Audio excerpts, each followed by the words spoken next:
Сүүлийн жилүүдэд нийслэл хотод хөдөлгөөний ачаалал эрс нэмэгдэж байгаатай холбогдуулан авч хэрэгжүүлж байгаа хөдөлгөөний зохион байгуулалтын арга хэмжээнүүд гэх мэт хүчин зүйлээс хамаарч тусгай төвд болон гэрэл дохиог ашиглах, хэрэглэх, иргэд зарим нэгэн албан тушаалтнуудын сонирхол ихсэн нь хөдөлгөөний сахилга дэг журманд муугаар нөлөөлж эхэлсэн.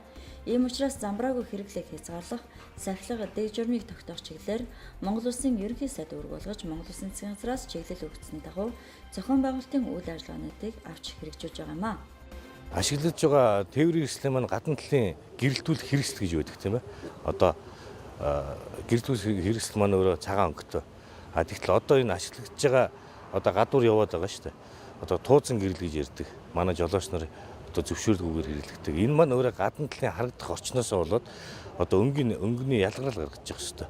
Одоо улаан өнгөтэй юм уу, ногоон өнгөтэй юм уу, шар өнгөтэй юм уу гэсэн одоо ялгаж харагдаж явах хэрэгтэй. Тэгтэл одоо манай зарим жолооч нар одоо зөвшөөрлгүйгээр хэрэглээ яваад байгаа тууцан гэрэл гэж байдаг. Энэ маань өөрөө стандарт нийцэхгүй юм байна. Энийг л стандартаар зохицуул, яг стандартын шаардлага хангасан тээврийн хэрэгсэл тусгай дуут болон одоо гэрэлтэх ашиглах зөвшөөрлийг олгохоор бас онцлогтой. Шинэ журам батлагдсантай холбогдуулан тусгай зориултын болон тоноглогдсон тээврийн хэрэгслүүдэд олгогдсноос бусад хүчингүй болсон байна. Цаашаа цагдаагийн байгууллагаас тээврийн хэрэгсэлд тусгай дуут болон гэрэл дохио тавьж хэрэглэх журмын хэрэгжилтийг сахиулах, хяналт шалгалтыг тасралтгүй явуулж ажиллахаар төлөвлөж байгаагүйд иргэд жолооч та бүхнийг дүрм журмыг зөрчин тусгай дуут болон гэрэл дохио хэрэглэхгүй байхыг анхааруулж байна. Хэрв зөрчсөн тохиолдолд Монгол Улсын хууль тогтоомж заасны дагуу хуулийн хариуцлага хүлээлгэнэ.